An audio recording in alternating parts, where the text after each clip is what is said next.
എല്ലാവർക്കും പുതിയൊരു വീഡിയോയിലേക്ക് സ്വാഗതം. ഒരു വ്യക്തിയുടെ ജീവിതത്തിൽ ഏറ്റവും കൂടുതൽ സ്വാധീനം ചെലുത്തുന്ന ഒരു ഗ്രഹമാണ് വ്യാഴഗ്രഹം. നമ്മുടെ ജീവിതത്തിൽ ദൈവാധീനം എന്ന് പറയുന്നത് ഒരു പ്രധാന ഘടകം തന്നെയാണ്. എന്ത് കാര്യം ചെയ്യുമ്പോഴും ദൈവാധീനമുണ്ടെങ്കിൽ അത് പരിപൂർണ വിജയത്തിൽ എത്തുന്നതാണ്.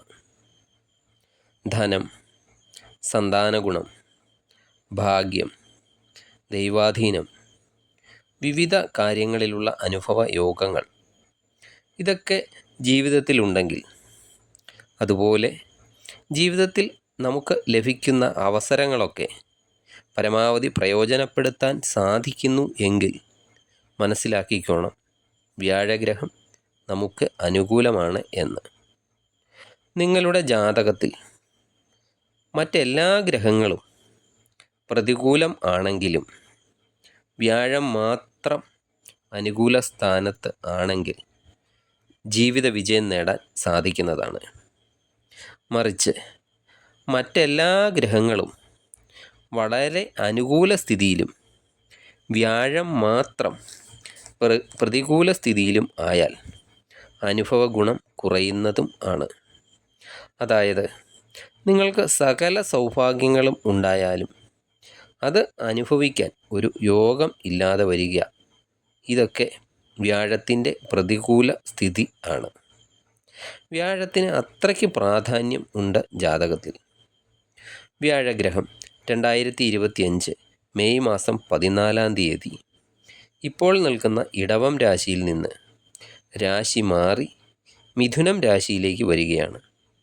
ഈ രാശിമാറ്റം മൂലം ഓരോ രാശിക്കാർക്കും പലവിധ ഗുണദോഷ ഫലങ്ങളാണ് ഉണ്ടാകുക. അത് എന്തൊക്കെയാണ് എന്നതിനെപ്പറ്റിയാണ് നമ്മൾ ഈ വീഡിയോയിലൂടെ പരിശോധിക്കാൻ പോകുന്നത്. കർക്കിടകക്കൂറിൽ വരുന്ന പുണർദത്തിൻ്റെ അവസാനത്തെ കാൽഭാഗം പൂയം, ആയില്യം നക്ഷത്രക്കാർക്ക് ഇപ്പോൾ അഭീഷ്ടസ്ഥാനമായ 11 വ്യാഴം സ്ഥിതി ചെയ്യുന്നത്. വ്യാഴത്തെ സംബന്ധിച്ചിടത്തോളം 11 എന്ന് പറയുന്നത് വളരെ ഒരു നല്ല സ്ഥാനമാണ്. വ്യാഴത്തിനെ കൊണ്ട് അനേകം ഗുണഫലങ്ങളൊക്കെ ലഭിച്ചുകൊണ്ടിരിക്കുന്ന അനേകം കർക്കിടക രാശിക്കാരുണ്ട്. അവർക്ക് ജോലിയിൽ പുരോഗതി, അവരാഗ്രഹിക്കുന്ന ആഗ്രഹങ്ങളുടെയൊക്കെ സഫലീകരണം, സാമ്പത്തികമായ വളർച്ച, അതൊക്കെ ഉണ്ടായിക്കൊണ്ടിരിക്കുന്ന അനേകം കർക്കിടക രാശിക്കാരെ ഇപ്പോൾ കാണാൻ സാധിക്കുന്നതാണ്. എന്നാൽ ചിലർക്ക് വളരെയധികം മോശമെന്ന് പറഞ്ഞാൽ വളരെയധികം ബുദ്ധിമുട്ടുകളെന്ന് പറയുന്നതാവും ശരി. കാരണം ഗ്രഹനിലയിൽ വ്യാഴം അവർക്ക് ഒരു അനുകൂലമായ സ്ഥാനത്ത് ആയിരിക്കില്ല. ഗ്രഹനിലയിൽ അനുകൂലമായ സ്ഥാനത്താണ് വ്യാഴം എങ്കിൽ മാത്രമേ അതിൻ്റെ ഗുണഫലങ്ങൾ അനുഭവിക്കാൻ സാധിക്കൂ. കൂടാതെ കർക്കിടക രാശിക്കാരെ സംബന്ധിച്ചിടത്തോളം 2.5 വർഷക്കാലമായി ശനി അഷ്ടമസ്ഥാനത്ത് നിൽക്കുകയാണ്. അഷ്ടമശനി വളരെയധികം ബുദ്ധിമുട്ടുകൾ ഉണ്ടാക്കി കാണണം നിങ്ങൾക്ക്. എന്നാൽ ഇനി ആ ശനി മാർച്ച് 29 8 നിന്ന് 9 രാശി മാറും. 9-ാം ഭാവവും ശനിക്ക് ഒരു അത്ര ഗുണകരം അല്ലെങ്കിലും ഇപ്പോഴുള്ള കഠിനമായ ബുദ്ധിമുട്ടുകളൊക്കെ ഈ മാർച്ച് മാസത്തിന് ശേഷം കുറഞ്ഞു കിട്ടുന്നതായിരിക്കും. ശനി ജാതകത്തിൽ മോശം സ്ഥാനത്തൊക്കെ നിൽക്കുന്നവരാണെങ്കിൽ അത് അറിയണമെന്നുണ്ടെങ്കിൽ അടുത്തുള്ള ജ്യോതിഷിയോട് ഗ്രഹനില ഒന്ന് പരിശോധിപ്പിച്ച് വ്യാഴത്തിൻ്റെയും ശനിയുടെയും ഒക്കെ സ്ഥാനം നല്ലതാണോ അതോ മോശമാണോ എന്ന് ചോദിച്ചാൽ അവർ പറഞ്ഞു തരുന്നതാണ്. അങ്ങനെ ഇനി നല്ല സ്ഥാനത്തായാലും മോശം സ്ഥാനത്തായാലും ശനിക്കൊക്കെ വേണ്ടുന്ന പരിഹാരമായ ശാസ്താവിന് നീരാഞ്ജനം വഴിപാടും അതുപോലെ എള്ളുതിരി വഴിപാടും ഒക്കെ കഴിക്കുക.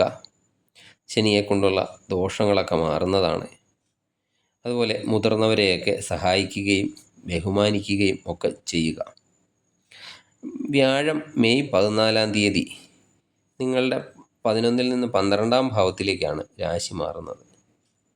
ഈ 12-ാം ഭാവം നിങ്ങളുടെ ചിലവുകളുടെ ഭാവമാണ്.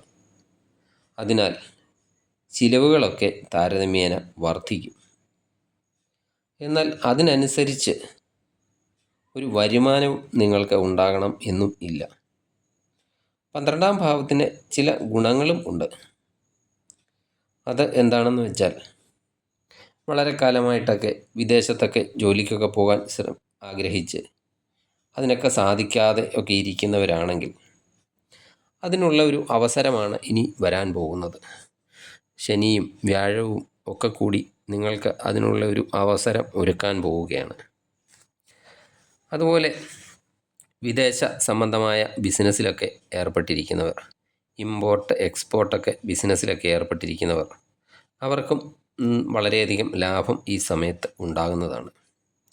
അതുപോലെ ഈ ഫോറിൻ കൊളാബറേറ്റഡ് കമ്പനി, MNC പോലുള്ള കമ്പനികളിലൊക്കെ ജോലി ചെയ്യുന്നവർക്കും അവർ പ്രതീക്ഷിക്കാതെ ഇരിക്കുന്ന പല അവസരങ്ങളൊക്കെ അവരുടെ മുന്നിൽ വന്നു ചേരുന്നതാണ്. അതുപോലെ വിദ്യാർത്ഥികൾ പലരും ഇപ്പോൾ വിദേശത്തൊക്കെ പോയി ഉന്നത വിദ്യാഭ്യാസമൊക്കെ ചെയ്യാൻ ആഗ്രഹിക്കുന്നവരാണ്. അങ്ങനെയുള്ള വിദ്യാർത്ഥികൾക്ക് ഈ സമയത്ത് അതിനുള്ള ധാരാളം അവസരങ്ങളൊക്കെ വന്നു ചേരുന്നതാണ്. അവർക്ക് അനുകൂലമായ കോഴ്സുകളൊക്കെ തിരഞ്ഞെടുത്ത് അവർക്ക് വിദേശ പഠനമൊക്കെ നടക്കുന്നതാണ് ഈ സമയത്ത്. അതുപോലെ ദൂരയാത്രകൾ പ്രതീക്ഷിക്കാതെ ധാരാളം ദൂരയാത്രകളൊക്കെ ഈ സമയത്ത് നിങ്ങൾക്ക് ഉണ്ടാകാൻ സാധ്യതയുണ്ട്. അതുപോലെ എന്തെങ്കിലുമൊക്കെ കാരണത്താൽ വീട്ടിൽ നിന്നൊക്കെ മാറി നിൽക്കേണ്ട അവസ്ഥകളൊക്കെ ധാരാളം വന്നു ചേരുന്നതാണ്. പഴയ വാഹനമൊക്കെ മാറ്റി പുതിയ വാഹനമൊക്കെ വാങ്ങാൻ സാധ്യതയുമുണ്ട്. ഗ്രഹനിർമ്മാണമൊക്കെ ഇപ്പോൾ നടക്കുന്നവരാണെങ്കിൽ അതിനൊന്നും തടസ്സമൊന്നും ഉണ്ടാകില്ല. പക്ഷേ എങ്കിലും ചിലവുകളൊക്കെ അല്പം കൂടുന്നതാണ്. നമ്മൾ ഉദ്ദേശിക്കാത്ത പല കാര്യങ്ങൾക്ക് വേണ്ടി അനാവശ്യമായ ചിലവുകളൊക്കെ ഈ സമയത്ത് വന്നു ചേരാൻ സാധ്യതയുണ്ട്. അതുപോലെ അനാവശ്യമായ കാര്യങ്ങൾക്ക് വേണ്ടി വെറുതെ സമയവും പണവും ഒക്കെ നഷ്ടപ്പെടുത്തേണ്ട അവസ്ഥകളൊക്കെ ചിലപ്പോൾ വന്നു ചേരാം. കന്നുകാലി ബിസിനസ്സിലൊക്കെ ഏർപ്പെട്ടിരിക്കുന്നവർ ഈ സമയത്തൊക്കെ അതിലൊക്കെ അല്പം ശ്രദ്ധ കൊടുക്കണം. ക്ഷേത്രങ്ങളും പുണ്യസ്ഥലങ്ങളും ഒക്കെ സന്ദർശിക്കാനുള്ള സാധ്യത ഈ സമയത്ത് നിങ്ങൾക്ക് കൂടുതലാണ്. അപകടകരമായ ജോലിയൊക്കെ ചെയ്യുന്നവരാണെങ്കിൽ അതൊക്കെ അല്പം ശ്രദ്ധിച്ച് ചെയ്യേണ്ട സമയമാണ്. ദൈവാധീനമൊക്കെ അല്പം കുറവാണ് എനിക്ക് ഈ സമയത്ത് എന്ന ചിന്ത എപ്പോഴും മനസ്സിൽ ഉണ്ടായിരിക്കണം. അനാവശ്യമായിട്ടുണ്ടാകുന്ന ഈ മാനസിക ക്ലേശങ്ങളൊക്കെ ഒഴിവാക്കാൻ എപ്പോഴും സന്തോഷമായിട്ടിരിക്കാനൊക്കെ ശ്രദ്ധിക്കുക. എക്സസൈസുകളൊക്കെ മുടങ്ങാതെ ചെയ്യുക.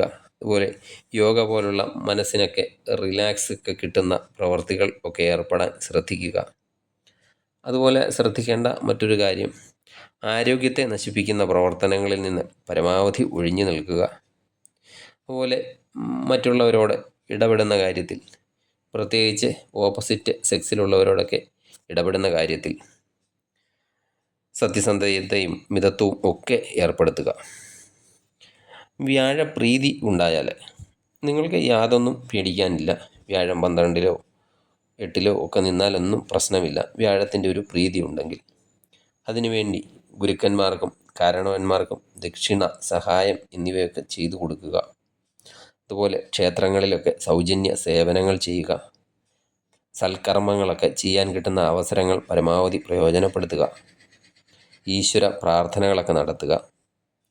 വ്യാഴാഴ്ചകളിൽ വിഷ്ണു ക്ഷേത്ര ദർശനം നടത്തി പ്രാർത്ഥിക്കുക. ഇതൊക്കെയാണ് നിങ്ങൾ ചെയ്യേണ്ട കാര്യങ്ങൾ. നിങ്ങൾക്ക് ഈ വീഡിയോ ഇഷ്ടമായാൽ ലൈക്ക് ചെയ്യുക.